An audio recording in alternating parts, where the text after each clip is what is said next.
Hello, everybody, and welcome to this video about unconditional love. Today, I'd like to discuss what unconditional looks like, what unconditional love looks like, and why we have a hard time believing in it. I'm Coach Andy, and I help guys deal with lack of control in their lives, lack of say, and I help guys who really feel like they don't have um, much options, like their life is out of control, or they don't have a say in how things happen. So today I want to discuss unconditional boundaries, or sorry, not unconditional boundaries, unconditional love.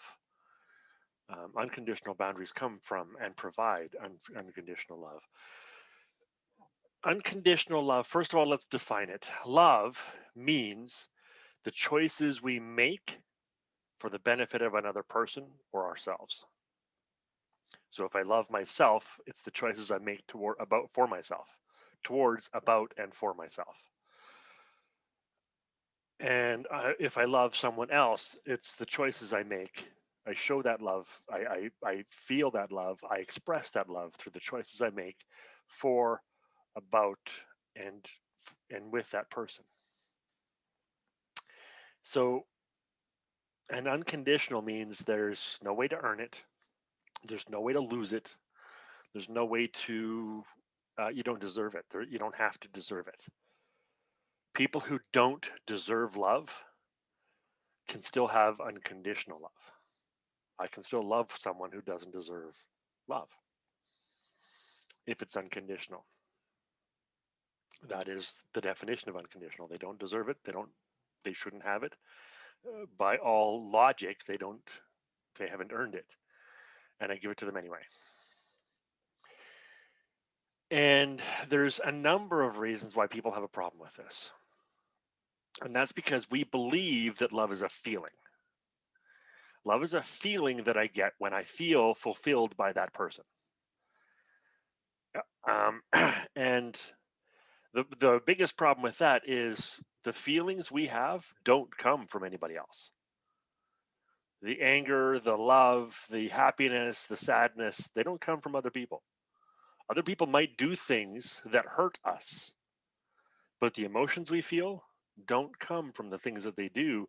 They come from the value statements, the judgments, the meaning that we give those things.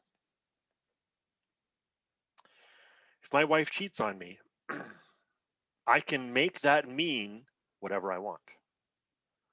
If my wife sleeps with another man, I can make that mean that she has betrayed me, that she's not trustworthy, that she doesn't love me, that she doesn't want to be with me, or that she is spiteful or vengeful or somehow a negative action. She did so on negatively. Now, whether she did so on those reasons or not isn't the point. It's the point of what I make it mean. Or I can say, if my wife sleeps with another man, it's because she's not feeling the love she wants to feel in her relationship with me, and there's something I can do to help with that. I can make it mean that she um, lost control of her faculties for a while. I can make it mean that she um, doesn't have the same idea of commitment that I have. I can make it mean all kinds of things, some of them not bad. If my wife sleeps with another man, she might even have my permission.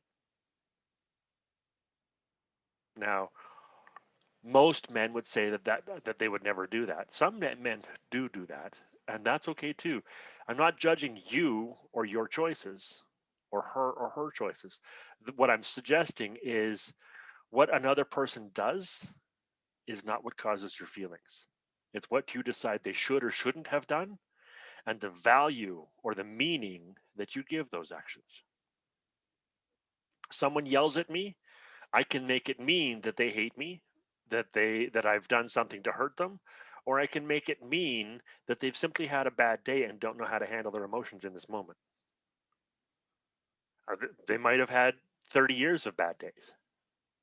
Might have been yelling at me for 30 years. Maybe they had 30 years of bad days. And if I want to think that, if I want to find evidence of that, all I have to do is find days that they didn't yell at me. And maybe those were good days for that person. I can make it mean whatever I want.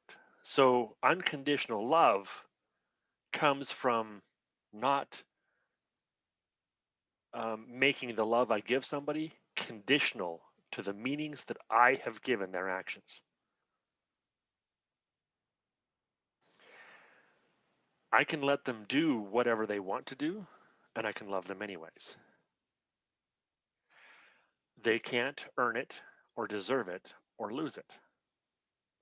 Now, what I do to express my love, see, this is where the hang up is. Well, I don't want to love someone who has hurt me, who has betrayed me, who has whatever they've done, abused me, raped me, um, taken my children. I don't want to love someone in those scenarios. And maybe that's the case. What you don't want to do, what you actually mean is you don't want to do loving activities for that person's benefit. And love is the activities we choose to do. Love isn't a feeling. I mean, we think it is. We think we feel all warm and fuzzy inside. And what we actually feel is familiarity, comfort, trust. Love is made up of all of those things, those feelings: comfort, trust, familiarity, excitement, intimacy. Yes. And with those feelings, we can choose what to do.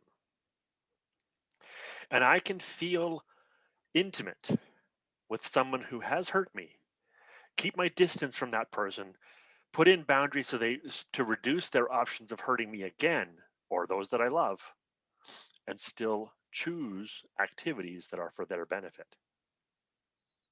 An example: the if my wife has cheated on me, my wife has slept with another man, and I can call that cheating on me. My unconditional love for her means that I will not give her an opportunity to cheat on me again by not being actively in relationship with her. So I will break up with her, maybe get a divorce, whatever the activity is that makes me feel like I have enough separation, and I can still choose activities for her benefit. I can still, for example, help her move into a new place. I can still talk to her on the phone when she's having a bad day. I can still go for coffee with her, visit with her. I may choose to never have sex with her. I may choose to never feel intimate with her, but I can choose loving activities. I can keep myself safe from the damage that she might cause me and still choose loving activities. Now, I don't have to. There's nothing saying that I have to do that. I'm not telling you that unconditional love is a demand that I'm making of you, or that anybody else can make of you.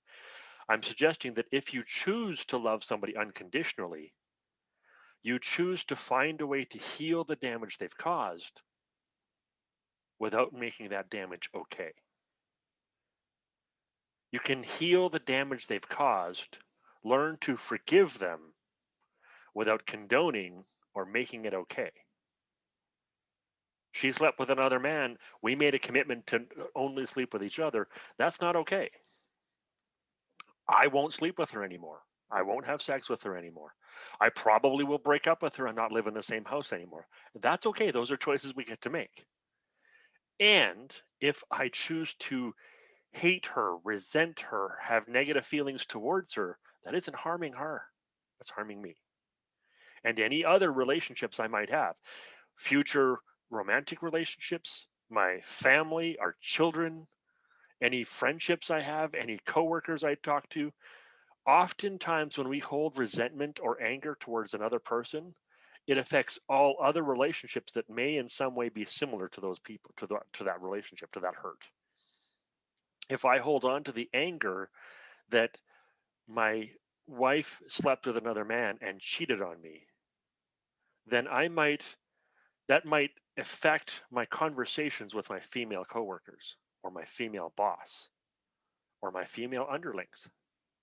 It might affect my relationships with my best friend's wife. It might affect my relationship with my daughter, with my mom, with my sister, with my cousins and my aunts and uncles. It might affect other relationships in my life, and it would probably, and I don't say probably, it will affect me personally. It will prevent me from finding happiness.